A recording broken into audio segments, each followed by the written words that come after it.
12.3 비상계엄 당시 언론사 단전 단수를 지시한 혐의 등으로 기소된 이상민 전 행정안전부 장관의 1심 판결이 오늘 오후 2시에 선고됩니다. 선고 공판은 MBN을 통해 생중계됩니다. 이재명 대통령이 오늘 여야 대표를 청와대로 초청해 157일 만에 오찬을 함께합니다.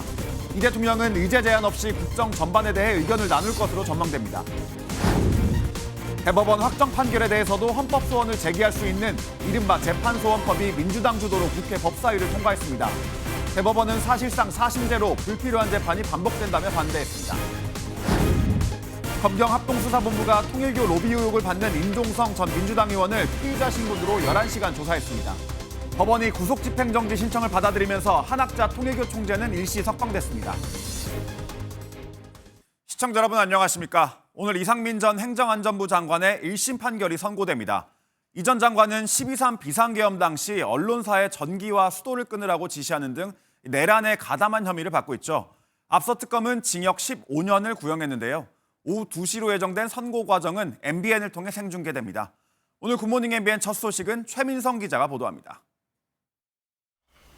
내란 중요 임무 종사 등 혐의를 받고 있는 이상민 전 행정안전부 장관의 1심 선고가 오늘 내려집니다. 기소된 지 반년 만입니다. 이 전 장관은 계엄 주무부처인 행안부 장관으로서 윤 전 대통령의 불법적인 계엄 선포를 사실상 방조하고 경찰청과 소방청에 언론사 단전 단수를 지시하는 등 내란에 가담한 혐의를 받고 있습니다. 긴급 상황에서 장관이 이제 그 직원들이나 산하청한테 하는 이야기들을 한 겁니다. 예상하지 못한 각종 사건 사고가 발생할 수 있다. 하지만 내란 특검은 이 전 장관이 판사 출신인 만큼 계엄의 위법성을 충분히 인식했을 거라고 보고 있습니다. 또 정부의 비판적인 언론을 통제하고 친정부 언론을 이용해 장기 집권을 도모한 윤 전 대통령의 계획에 가담했다며 징역 15년을 구형했습니다. 이번 선고는 내란에 대한 사법부의 두 번째 판단입니다. 앞서 한덕수 전 국무총리가 내란 가담 혐의로 특검 구형보다 높은 징역 23년의 중형을 선고받았습니다. 이 전 장관에게는 어떤 형량이 선고될지 관심이 쏠립니다. 재판부는 국민의 알 권리 등을 고려해 언론사의 중개 신청을 허가했습니다. 오늘 오후 2시에 이뤄지는 선고는 MBN을 통해 생중계됩니다. 마찬가지로 일주일 뒤인 오늘 19일에 열리는 윤석열 전 대통령의 내란 우두머리 혐의 1심 선고도 생중계될 예정입니다. MBN 뉴스 최미성입니다. 이재명 대통령이 정청래 더불어민주당 대표, 장동혁 국민의힘 대표와 오찬 회동을 합니다. 이 대통령과 여야 대표의 회동은 지난해 9월 이후 157일 만입니다. 의제 제한은 없습니다. 현안이 산적해 있고 각자 하고 싶은 말이 많겠죠. 이 대통령은 대미투자특별법을 비롯해 민생 법안을 속도감 있게 처리해달라고 당부할 것으로 보입니다. 송주영 기자입니다. 국회 입법 속도에 대해 수차례 답답함을 토로했던 이재명 대통령. 웬만하면 국회에 이제 이런 얘기 안 드리려고 했는데 현재와 같은 입법 속도로는 이런 국제사회의 변화에 능동적으로 대처하기가 매우 어렵습니다. 오늘 더불어민주당 정청래, 국민의힘 장동혁 대표를 청와대로 초청해 오찬 회동을 합니다. 이번 회동은 민생 회복과 국정 안정을 위한 초당적 협력 방안을 논의하기 위한 자리입니다. 의제 제한도 없습니다. 국정 전반에 대해 허심탄회하게 대화하겠다는 취지인데 이 대통령은 대미투자특별법의 조속한 처리를 요청할 가능성이 큽니다. 최근 강조하는 부동산 시장 안정화와 금융시장 활성화, 물가 안정 등에 대처하려면 국회 뒷받침이 절실한 만큼 초당적 협력을 강조할 것으로 보입니다. 다만 장동혁 대표가 요구했던 이 대통령과의 영수회담은 없습니다. 개별 정당과 다 이렇게 직접 소위 말하는 직접 대화, 직거래를 하면 여야 관계나 여의도 국회에는 어떻게 되겠어요? 여야 대표 모두를 만나 관계를 재정립해야 집권 2년차 국정 동력에 탄력이 생길 것이란 이 대통령의 판단이 반영된 회동으로 보입니다. MBN 뉴스 송주영입니다. 대법원 확정 판결에도 헌법 소원을 제기할 수 있게 하는 이른바 재판소원법이 어젯밤 여당 주도로 국회 법사위를 통과했습니다. 대법관 수를 26명까지 늘리는 법안도 함께 처리됐는데 야당은 거세게 반발했습니다. 노하린 기자가 보도합니다. 대법원 확정 판결에도 헌법 소원을 청구할 수 있도록 한 재판소원법이 더불어민주당 주도로 국회 법사위를 통과했습니다. 헌법소원 대상에서 법원의 재판은 제외한다는 조항을 삭제해 기본권을 침해한 재판에 대해 헌재 판단을 받을 수 있도록 하는 내용입니다. 국민의힘은 유죄 취지로 파기환송된 이재명 대통령 선거법 위반 사건 결과를 뒤집기 위한 법안이라고 반발했습니다. 이재명 대통령 5년짜리 임기 보장하려고 국가의 근간을 흔드는 사법제도 다 뜯어고치겠다? 법 여권은 이 대통령 재판과는 무관하다며 법안의 필요성을 강조했습니다. 모든 재판을 다시 재판하는 것이 아니고 그렇게 호도하시면 안 됩니다. 국민의 기본권을 침해하는 재판에 대해서 헌법재판소에서 대법원도 사실상 사심제가 돼 위헌 소지가 있다고 반대했습니다. 저희는 위헌이라는 입장입니다. 101조 규정에 따르면 그 대법원을 정점으로 하는 최고법원으로 하는 사법부가 사법권을 가지고 법안은 국민의힘이 퇴장한 가운데 거수로 가결됐습니다. 현재 14명인 대법관 수를 3년에 걸쳐 26명으로 늘리는 법원조직법 개정안도 함께 통과됐습니다. 민주당은 앞서 통과된 법 왜곡죄를 포함한 3대 사법개혁안을 이번 달 안에 본회의에서 처리한다는 방침입니다. 여야는 오늘 오후 2시 본회의를 열고 민생 법안을 처리할 예정입니다. MBN 뉴스 노하린입니다. 민주당과 조국혁신당의 합당 논의는 일단 중단이 됐죠. 정청래 대표에겐 당내 갈등을 봉합하는 일이 남았습니다. 양당의 지방선거연대는 이제 어떻게 될까요? 신영빈 기자입니다. 조국혁신당과의 합당을 깜짝 제안한 지 19일 만에 합당 논의를 멈춘 정청래 더불어민주당 대표가 최고위원들과 손을 맞잡으며 화기애애한 모습을 선보입니다.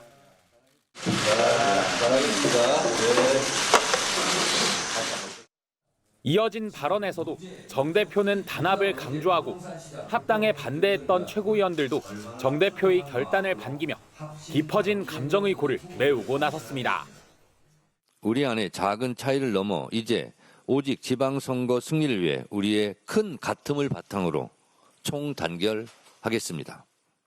저는 우리 대표님의 충정 자체를 의심하지 않습니다. 정 대표가 합당 중단으로 흔들린 리더십을 추스르는 사이 조국혁신당 조국 대표는 통합추진준비위원회를 꾸려 지방선거 이후 합당을 논의하잔 민주당의 제안에 화답했습니다. 민주당이 제안한 연대 및 통합을 위한 추진준비위원회 구성에 동의합니다. 이번 주 안으로 당무위원회를 열어 오늘의 결정을 추임받을 것입니다. 다만 이번 지방선거에서의 선거 연대 여부를 분명히 해달라고 요구했는데 민주당은 추후 필요한 계기에 소통이 있을 것이라며 즉답을 피했습니다. 합당 열차는 잠시 멈춰선 가운데 이제는 양당의 지방선거 연대가 성사된다면 어느 수준으로 이뤄질지에 관심이 모입니다. MBN 뉴스 신영빈입니다. 국민의힘은 당내 내홍이 맞불 징계로 격화하는 모양새입니다. 서울시당 윤리위는 유튜버 고성국 씨에 대해 탈당 권유 징계를 내렸고 중앙당 윤리위는 어제 친한계 배현진 의원에 대한 징계를 논의했습니다. 장동혁 대표는 정치적 고려는 없을 거라며 말을 아꼈습니다. 민지숙 기자가 보도합니다. 국민의힘 서울시당 윤리위원회가 그젯밤 강성 유튜버 고성국 씨에 대해 탈당 권유 징계를 내렸습니다. 전두환, 노태우 전 대통령의 사진을 당사에 걸자는 고 씨 발언은 민주화 운동 역사를 부정해 국민적 갈등을 조장했다고 판단했습니다. 고 씨는 즉각 이의 신청으로 다시 판단을 받겠다고 밝혔습니다. 이의 신청을 하면 중앙당 윤리위가 고 씨 혐의를 다시 심의하고 징계 수위를 결정합니다. 중앙당 윤리위는 앞서 한동훈 전 대표에 대해 제명 징계를 결정한 점 등에서 고 씨에 대한 징계가 철회될 가능성도 있습니다. 당 윤리위에서는 한 전 대표 제명 반대 서명을 주도한 이유로 배현진 의원에 대한 소명 절차가 진행됐습니다. 저를 정치적으로 단두대에 세워서 마음에 맞지 않는 혹은 껄끄러운 시당위원장을 징계할 수는 있으나 민심을 징계할 수는 없다고 생각합니다. 징계를 둘러싼 당내 갈등이 이어지는 가운데 장동혁 대표는 대구와 전남 나주를 찾아 민생 현장을 둘러봤습니다. 하지만 당내 징계 문제에 대해서는 말을 아꼈습니다. 정치적 고려는 없을 것이라고 생각하고요. 당대표인 제가 윤리 결정이 있기 전에 어떤 입장을 밝히거나 의견을 내는 것은 적절하지 않아 보입니다. 지도부가 지역을 돌며 지방선거 체제 전환에 속도를 내고 있지만 계속되는 당 안팎의 징계 논란으로 당내 갈등은 이어질 것으로 보입니다. MBN 뉴스 민지숙입니다. 오늘은 어떤 이슈가 기다리고 있을까요? 굿모닝 MBN이 엄선한 투데이 라인업을 통해 오늘의 주요 일정과 현안을 함께 살펴보겠습니다. 정부가 다주택자 양도세 중과 유예 종료에 따른 세부적인 방안을 오늘 오전 11시 반에 공개합니다. 앞서 정부는 오는 5월 9일 양도세 중과 유예를 종료하되 무주택자가 집을 살 때 세입자가 있으면 최대 2년간 실거주 의무를 유예하겠다고 밝힌 바 있습니다. 경찰이 전한길 씨를 오늘 오전 피의자 신분으로 소환합니다. 전 씨는 이재명 대통령과 관련한 허위 사실을 유포한 혐의로 고발됐는데요. 경찰에 출석하기 전 입장을 밝힐 예정입니다. 260억 원 규모의 주식 매수 청구권을 놓고 민희진 전 어도어 대표와 하이브가 다투는 민사소송 1심 판결이 오늘 오전 10시에 선고됩니다. 법원이 계약 해지 시점을 언제로 인정하느냐에 따라 민 전 대표의 260억 원 수령 여부가 갈릴 전망입니다. 경기 가평에서 코브라 헬기 훈련 도중 순직한 육군 조종사 2명의 연결식이 국군 수도병원 장례식장에서 거행됩니다. 육군은 순직한 전우들의 숭고한 헌신을 기리며 필요한 예우와 지원에 최선을 다할 것이라고 밝혔습니다. 지금까지 투데이 라인업이었습니다. 통일교 측으로부터 금품을 수수한 혐의를 받는 임종성 전 의원이 어제 검경 합동수사본부에 피의자 신분으로 출석했습니다. 정교유착 의혹의 정점으로 지목된 한학자 통일교 총재는 일시 석방됐습니다. 주진희 기자입니다. 임종성 전 더불어민주당 의원이 정교유착 검경 합동수사본부가 있는 서울 고검에 들어섭니다. 피해자 신분입니다. 지난달 6일 합수본이 출범한 이후 금품 수수 의혹을 받는 정치인이 소환된 것은 이번이 처음입니다. 통일교 측으로부터 금품 받으신 적 있으세요? 받은 적 전혀 없습니다. 임 전 의원은 지난 2020년 총선 당시 통일교 측으로부터 현금 3천만 원을 수수한 혐의를 받고 있습니다. 윤영호 전 통일교 세계본부장은 돈을 줬다고 주장하고 있지만 임 전 의원은 윤 전 본부장을 만난 적도 없고 통일교로부터의 현안 청탁도 모르는 일이라고 선을 그었습니다. 윤영호 자체를 몰랐고 그리고 제 거 핸드폰도 포렌식했지만 거기에도 윤영호 자체가 안 나왔어요. 이번 첫 소환 조사는 11시간 동안 이어졌습니다.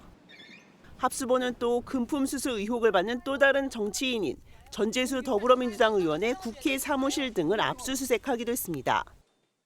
윤석열 정부와 통일교 사이의 정교유착 핵심 인물로 지목된 한학자 통일교 총재는 두 번째로 일시 석방됐습니다. 건강상의 이유로 구속 집행정지가 이루어진 만큼 한 총재는 병원에서만 머무를 수 있고 기간은 오는 21일 오후 2시까지입니다. MBN 뉴스 주유진입니다. 삼성전자 내부 기밀 자료를 빼내고 활용해 소송을 제기한 혐의로 재판을 받게 된 안승호 전 부사장이 징역형을 선고받았습니다. 재판부는 개인의 이익을 위해 기업뿐 아니라 건전한 거래 질서에도 악영향을 주는 중대 범죄라고 판단했습니다. 보도에 길기범 기자입니다. 삼성전자 내부 기밀 자료를 빼돌리고 이를 활용해 소송을 제기한 혐의로 재판에 넘겨진 안승호 전 삼성전자 부사장. 안 전 부사장은 지난 2019년 삼성전자에서 퇴사한 이후 내부 기밀 자료인 특허 정보를 받은 것으로 조사됐습니다. 이후 삼성전자가 미국의 한 음향기기 업체의 음성 녹음 특허를 무단으로 이용했다며 업체를 대리해 특허 침해 소송을 제기했습니다. 하지만 당시 미국 재판부는 부당하게 빼돌린 자료를 이용했다며 소송을 기각했습니다. 삼성전자가 안 전 부사장을 영업비밀 누설로 고소하면서 검찰 수사가 시작됐습니다. 1심 재판부는 안 전 부사장에게 징역 3년형을 선고했습니다. 재판부는 개인적 이익을 위해 범죄를 저질러 기업에 피해를 주고 건전한 거래 질서에도 악영향을 준 중대 범죄라고 양형 이유를 밝혔습니다. 다만 안 전 부사장은 구속됐다가 보석으로 풀려났는데 재판부가 도주 우려가 없다며 보석을 그대로 허용해 법정 구속되진 않았습니다. 중대 범죄라는 재판부의 판단 어떻게 보십니까? 자료를 유출한 혐의를 받는 삼성전자 전 직원도 징역 2년형을 선고받았습니다. MBN 뉴스 길기범입니다. 다음 소식입니다. 모텔에서 병든 아내를 살해한 60대 남성이 경찰에 붙잡혔습니다. 경제적 어려움에 건강 문제가 겹치면서 아내가 부탁해 이런 일을 저질렀다고 진술했습니다. 이교욱 기자의 보도입니다. 늦은 밤 경찰차 한 대가 모텔 앞에 서더니 형사들이 건물 안으로 들어갑니다. 잠시 후 추가로 도착한 경찰들이 모텔 위층을 가리키며 이야기를 나눕니다. 그젯밤 충북 보은의 모텔방에서 아내를 살해한 혐의로 60대 남편 A씨가 긴급 체포됐습니다. A씨는 애초 부부가 함께 극단적인 선택을 하려고 모텔을 잡고 수면제를 먹었지만 실패한 뒤 약에서 깬 아내가 자신을 깨워 살해해달라 부탁해 범행했다고 진술했습니다. 아내를 먼저 보내고 자신도 따라가려고 했다는 겁니다. 아내는 건강이 안 좋아 거동마저 불편한 상태였습니다. 여기에 며칠 전 병원에서 골수암이 의심되니 큰 병원에 가보라는 말을 듣고 신변을 비관한 것으로 파악됐습니다. 부부가 워낙 가난하고 교치수급자고 건강이 안 좋으니까 이제 경제적인 부담이 느꼈던 것 같아요. 부부는 장례비로 준비한 현금 500만 원을 챙겨서 모텔로 함께 들어온 것으로 확인됐습니다. 다만 경찰은 A씨가 아내의 목에 졸린 흔적에 대해 추궁이 있고 나서야 살해 사실을 인정했다는 부분을 수상히 여기고 있습니다. 구속영장을 신청한 경찰은 정확한 사건 경위에 대한 수사를 이어나갈 방침입니다. MBN 뉴스 이교욱입니다. 경찰이 사람의 대변 등을 이용해 사적 보복을 대신해주는 범죄 조직을 수사 중인 것으로 MBN 취재 결과 확인됐습니다. 운영자는 텔레그램 방에서 일명 특공대를 모집한 뒤 돈을 주고 범행을 지시한 것으로 나타났는데 전국 각지에서 피해자가 속출하고 있어 수사 확대가 불가피할 것으로 보입니다. 손성민 기자의 단독 보도입니다. 대문 앞에 뿌려진 사람의 대변으로 주택 주변이 난장판이 됐습니다. 인분을 칠한 것으로 추정되는 남성이 초인종을 누른 뒤 약을 올리듯 유유히 빠져나갑니다. 테러리스트 화이팅! 다른 집의 현관문 역시 인분으로 더럽혀진 모습이 발견됐습니다. 이곳을 찾은 두 남성은 집 앞에서 직접 용변을 보고 대변을 모아 던지는 엽기적인 행각을 벌였습니다. 현관문에 레커가 어지럽게 칠해져 눈살을 찌푸리게 하는 곳도 목격됩니다. 이들은 한 사적보복 대행 조직의 지시를 받고 범행한 일명 특공대원이었습니다. MBN 취재진이 해당 조직이 운영한 텔레그램 채널에 잠입해보니 이들은 한 건당 80에서 100만 원, 한 달에 700에서 1000만 원을 주겠다며 특공대원을 모집한 것으로 나타났습니다. 인력사무소 신입 특공대원입니다. 앞으로 잘 부탁드립니다. 인력사무소 화이팅! 범행은 의뢰인이 대상자를 지정하면 특공대원이 직접 자택을 찾아가 인분 테러를 하는 방식으로 이루어졌습니다. 또한 대상자가 숨기고 싶어한 과거나 개인정보가 고스란히 담긴 종이를 이웃이 볼 수 있도록 복도와 엘리베이터에 유포하기도 했습니다. 문제는 이 같은 사적 보복이 서울과 경기 등 수도권뿐만 아니라 대구와 부산, 전라 등 전국으로 확대되고 있다는 점입니다. 서울 동작경찰서는 지난달 24일 특공대원으로 활동한 30대 남성을 검거해 구속영장을 신청했지만 법원은 이를 기각한 것으로 알려졌습니다. MBN 뉴스 손성민입니다. 제2의 프로포폴이라고 불리는 애토미데이트를 불법 유통한 일당이 경찰에 붙잡혔습니다. 시술소까지 차려놓고 빼돌린 약물을 불법으로 투약한 것으로 조사됐는데 의약품 도매법인 대표부터 조포까지 연루된 것으로 나타났습니다. 이지율 기자의 보도입니다. 한 여성이 두 손을 모아 간절히 빕니다. 제2의 프로포폴로 불리는 전신마취제 애토미데이트를 더 놔달라고 애원하는 모습입니다. 이곳으로 들어오는 또 다른 여성. 현금 다발을 건네고 의사처럼 하얀 가운을 입은 남자에게 주사를 맞습니다. 잠시 뒤 침상에서 나오려는데 다리에 힘이 풀렸는지 쓰러져 부축을 받고 일어섭니다. 또 다른 여성은 주사를 맞고 손을 벌벌 떠는가 하면 쓰레기통을 잡고 구토를 하는 사람도 보입니다. 원장실을 갖추고 돼지머리와 떡을 올려놓고 고사를 지내는가 하면 간호조무사와 운전기사까지 둔 이곳. 겉모습은 피부과 병의원이었지만 실제로는 불법 시술소였습니다. 경찰은 이렇게 애토미데이트를 불법으로 투약해준 시술소 3곳을 적발했습니다. 이 가운데 한 곳은 이 강남 한복판 건물에서 피부 클리닉 간판을 내걸고 버젓이 영업해왔습니다. 이들은 아파트와 빌라를 임대해 불법 투약을 하고 출장 주사까지 놓은 것으로 조사됐습니다.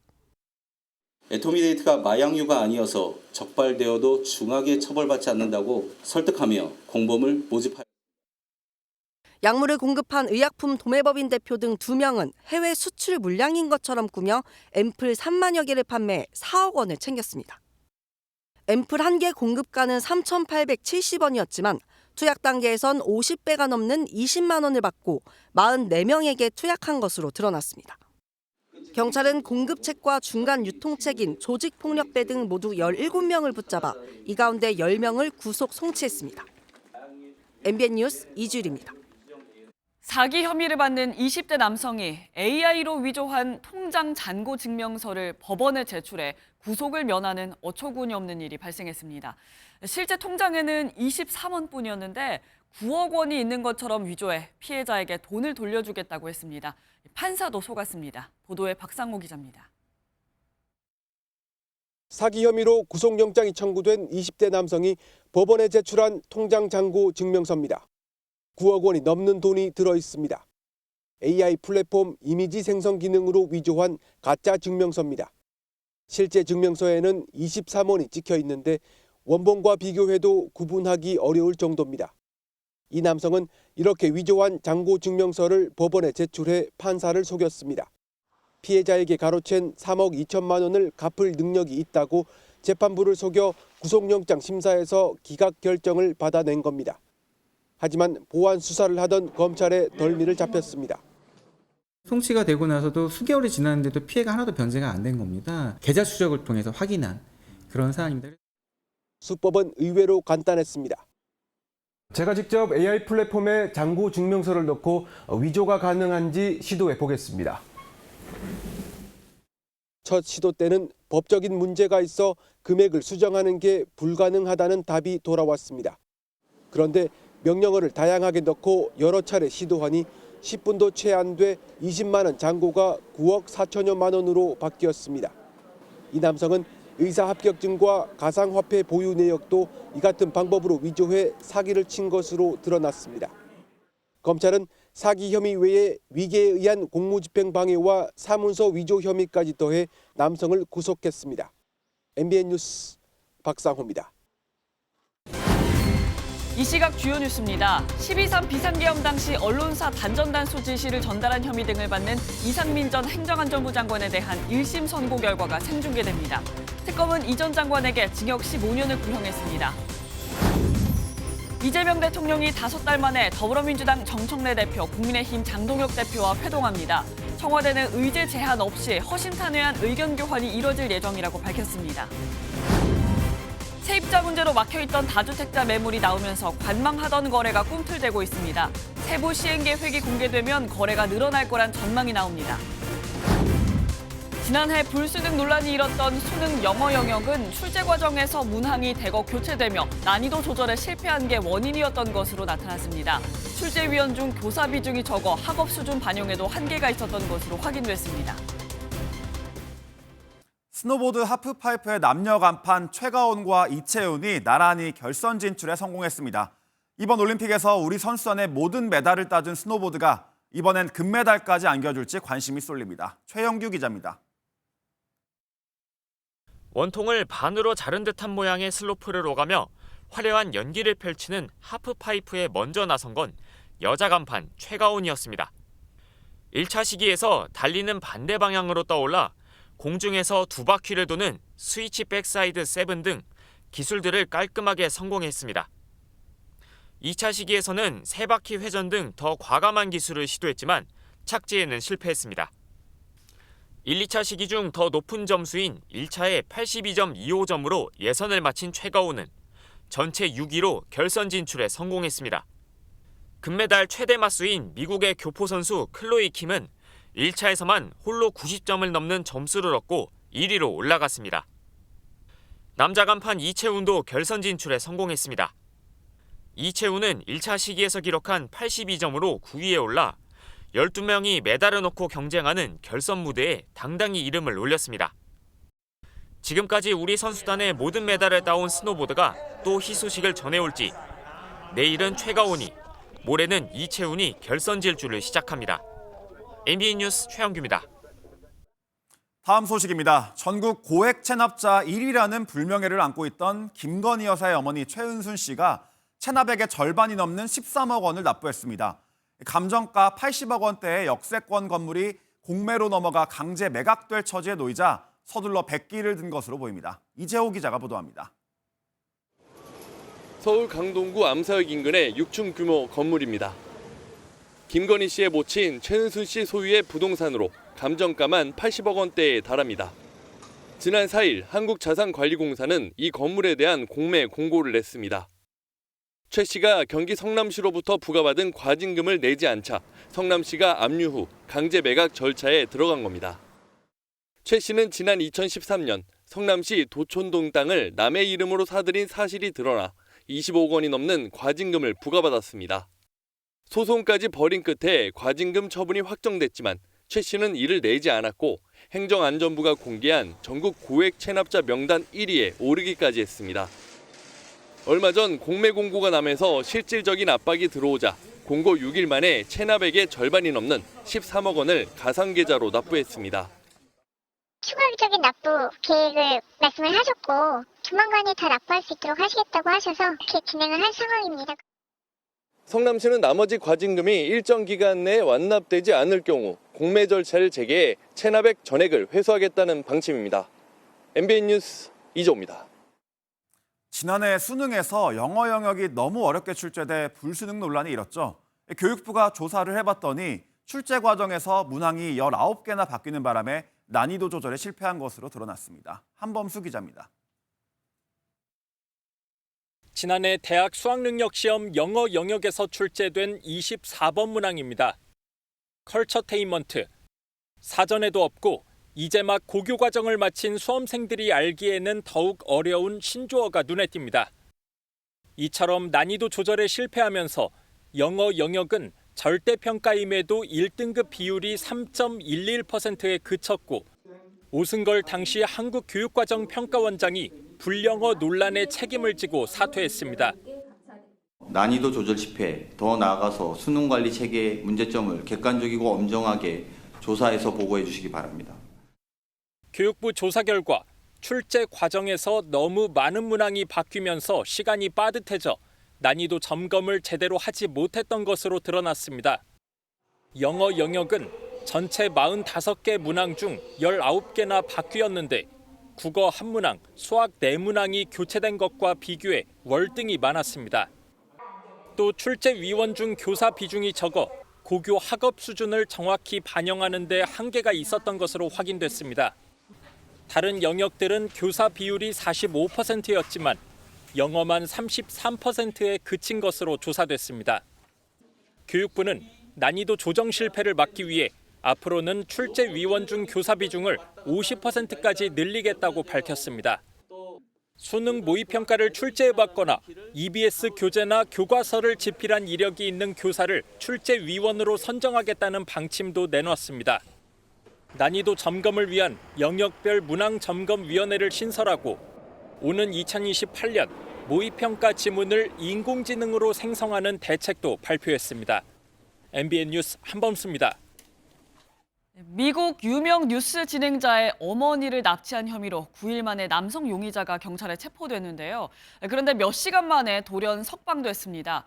경찰이 실종되기 전 어머니의 자택을 찾았던 배달부를 전격 체포했는데 뚜렷한 혐의를 찾지 못한 겁니다.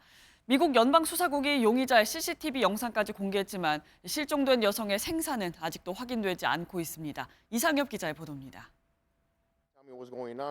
어두운 길거리에서 미국 CNN 방송국 기자가 한 남성을 인터뷰합니다. 미국 NBC 방송국의 유명 앵커 사바나 거스리의 어머니 낸시 거스리를 납치한 혐의로 경찰에 체포됐던 카를로스 팔라수엘로스입니다. 하지만 조사 시작 몇 시간 만에 카를로스는 석방됐습니다. 경찰이 실종 직전 낸시 거스리의 자택에 카를로스가 배달을 갔던 사실은 확인했지만 뚜렷한 혐의점을 찾지 못해 풀어준 겁니다. I mean, I hope they get the suspect, because I'm not it. They better do their job and find the suspect that did it so they can clear my name. I'm be done. 지난달 31일 사위가 자택에 내려준 뒤 행방이 묘연한 낸시 거스리는 벌써 열흘째 실종 상태입니다. 현관에선 거스리의 핏자국이 발견됐고 납치범은 몸값으로 약 87억 원의 비트코인을 요구하는 협박 편지까지 보낸 것으로 드러났습니다. 미국 연방수사국은 괴한이 거스리의 자택 현관에 접근하는 영상을 공개하며 시민들의 적극적인 제보를 요청했습니다. 아직까지 거스리의 생사조차 확인되지 않는 가운데 수사 당국은 인근 마을에서 수색을 이어가고 있습니다. MBN 뉴스 이상엽입니다.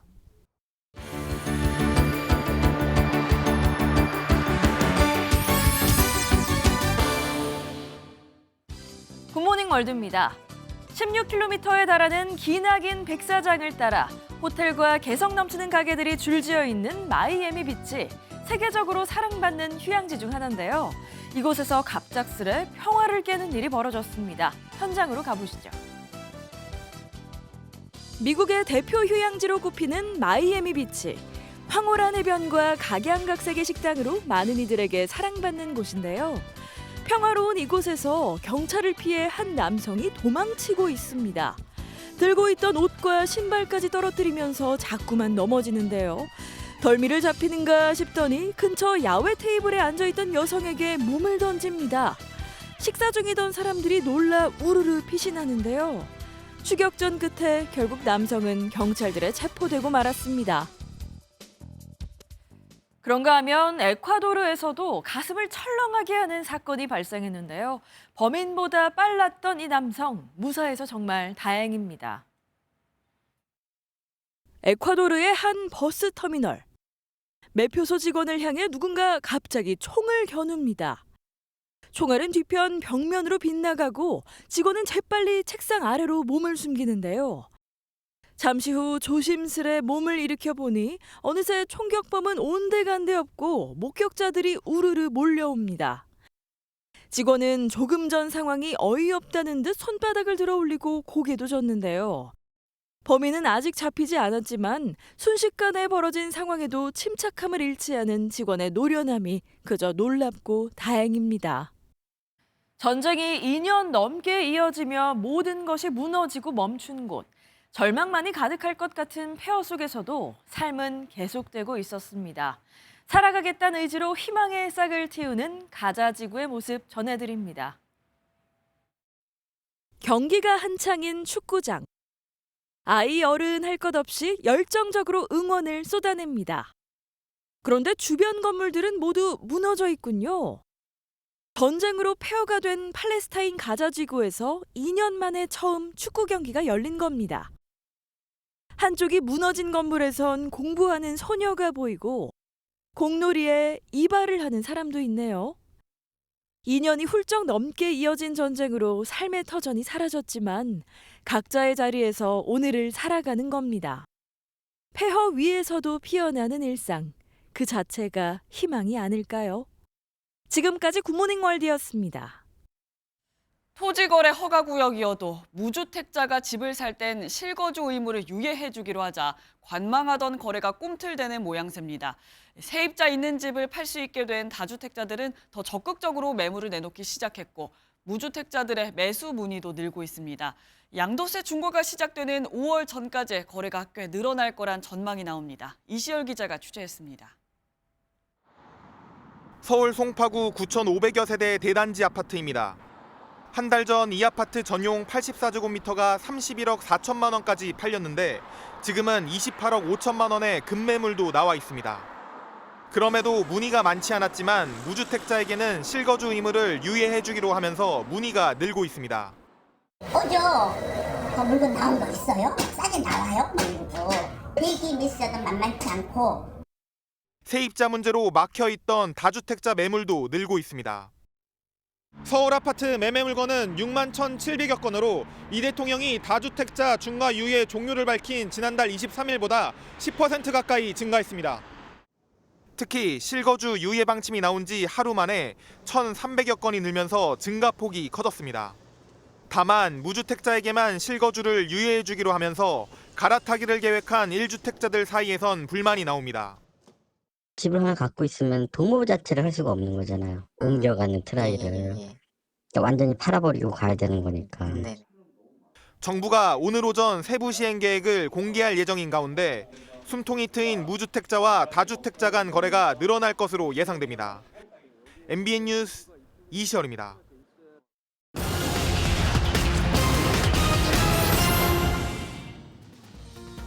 오늘 꼭 알아야 될 경제 이슈들 키워드로 짚어보겠습니다.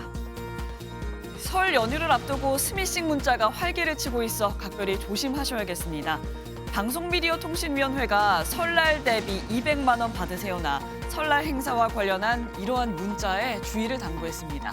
이런 문자에 포함된 사이트를 누르면 휴대전화에 악성 프로그램이 설치돼 무단 송금이나 원격 제어 같은 피해를 입을 수가 있습니다. 앞으로는 온라인 조상 땅 찾기 서비스를 신청할 때 증빙 서류 제출 절차가 없어져 간소화됩니다. 국토교통부는 온라인 조상 땅 찾기 서비스 신청에 서류 제출을 전면 생략하고 정보 제공 동의만으로 즉시 신청할 수 있도록 개선한다고 밝혔습니다. 지금까진 신청한 사람이 직접 필요 서류를 제출해야 돼 고령자와 장애인은 어려움을 호소해왔습니다. 롯데백화점이 설 연휴 다음 날인 19일부터 한 달간 보냉 가방 회수 프로그램을 진행합니다.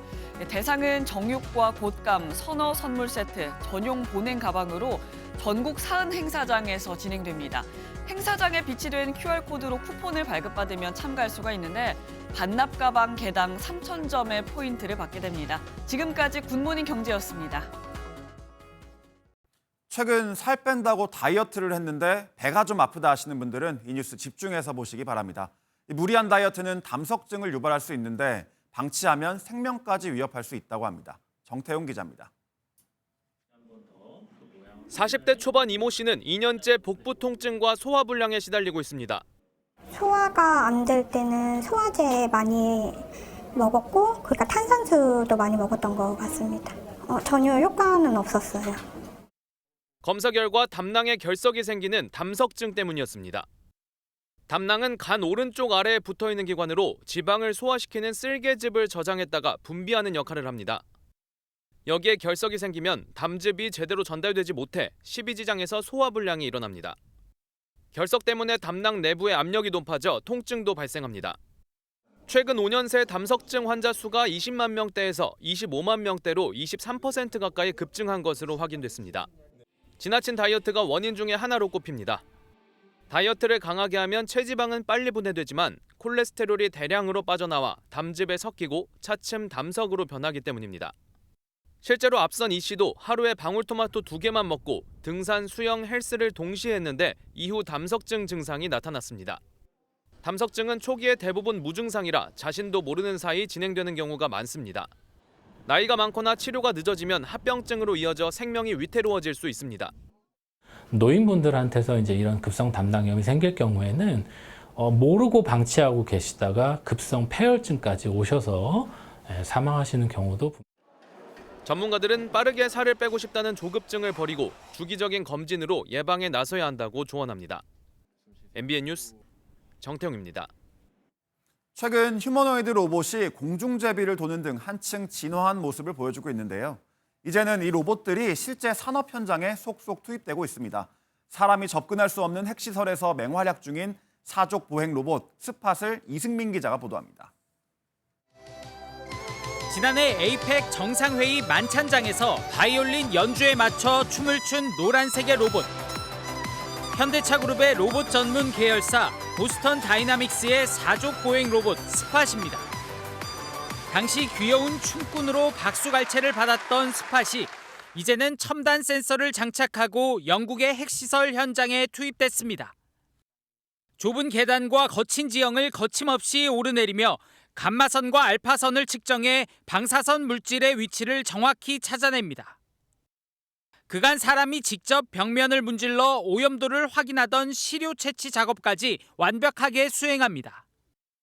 영국 원자력 시설 해체 현장에서 원격 조종자의 미세한 손동작을 실시간으로 구현하는 일명 텔레 오퍼레이션 기술이 성과를 내고 있습니다.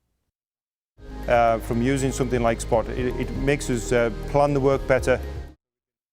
사람보다 훨씬 긴 시간 현장에 머물며 일관된 데이터를 수집해 작업 속도를 높였고 방독면이나 방호복 사용도 줄여 방사성 폐기물 감소에도 기여했습니다. 그런 산업재해가 특히 많이 일어나는 곳 이런 데에 로봇이 들어가서 활약을 해줘야 되는 상황이 됐고요. 그런 데는 로봇들이 먼저 쓰여져야 돼요. 단순 반복 업무를 넘어 고위험, 극한 환경으로까지 로봇의 영역이 확장되면서 산업의 지형도도 크게 바뀌고 있습니다. MBN 뉴스 이승민입니다. 양육비 미지급 문제, 나쁜 부모를 꼬집는 연속보도 두 번째 순서입니다. 법원 판결이 나와도 형사처벌까지 받아도 실제 양육비를 받아내기까지 어려운 현실이 이어지고 있습니다.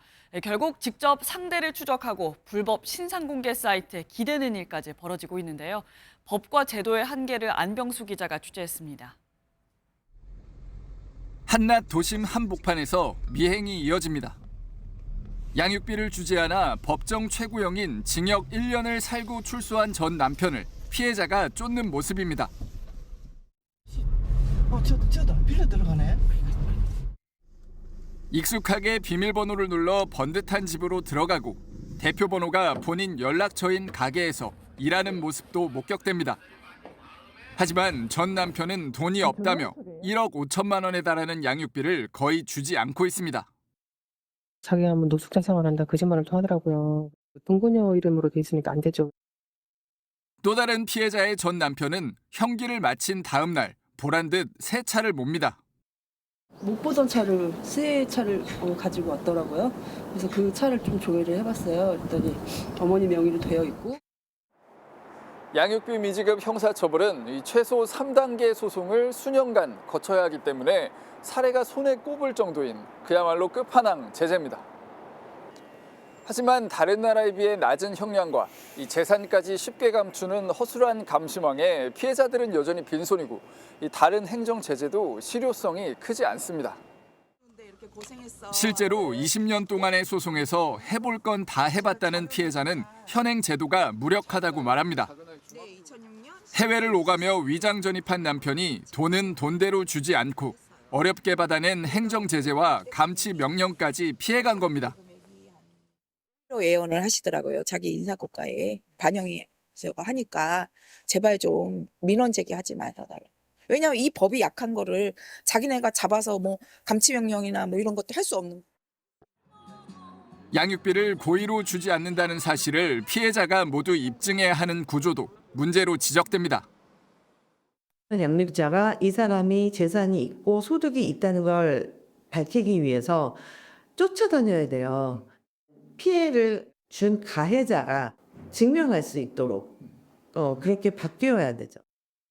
법대로는 소용이 없다는 절규 속에 불법 신상공개 사이트에 얼굴 공개 예고를 받은 미지급자 70여 명은 5년 넘게 미뤄온 양육비를 서둘러 지급했습니다. MBN 뉴스 안병수입니다. 소말리아에서 항공기가 이륙하자마자 해안가로 비상 착륙하는 일이 벌어졌습니다. 활주로를 벗어나며 해안가에서 멈춰선 건데 탑승객 55명 모두 무사한 것으로 전해졌습니다. 한유혜 기자의 보도입니다. 날개가 부러진 항공기가 해안가에 멈춰서 있습니다. 탑승객들은 항공기에서 빠져나와 안전한 곳으로 대피합니다. 현지 시각 10일 소말리아 수도 모가디슈 아데나데 국제공항에서 55명이 탑승한 항공기가 해안가에 비상 착륙했습니다. The aircraft overran on the runway and come to the pitch. No injury, no death. 이륙한 지 15분 만에 기술적인 문제가 발생했는데 회항하면서 활주로를 벗어난 겁니다. 당국은 정확한 사고 원인 조사에 착수했습니다. 대형 컨테이너 트럭 한 대가 오르막길에서 뒤로 미끄러져 내려갑니다. 차량을 멈춰보려 바퀴 쪽에 돌을 던져보지만 속수무책입니다. 다른 차량들은 빠르게 다가오는 트럭을 가까스로 피하고 트럭은 중심을 잃고 옆으로 넘어집니다. 현지 시각 10일 인도네시아 남술라웨시 지역에서 쌀을 가득 싣고 언덕길을 오르던 트럭의 브레이크가 고장나며 사고가 난 겁니다. 트럭에는 운전자 1명만 타고 있었는데 다리를 다쳤지만 생명에는 지장이 없는 것으로 전해졌습니다. 지하철이 출발하고 승강장에서 한 남성이 옆으로 쓰러집니다. 함께 있던 남성은 그대로 자리를 떠납니다. 현지 시각 10일 미국 뉴욕 브롱크스의 한 지하철역 안에서 40대 남성이 총에 맞아 숨졌습니다.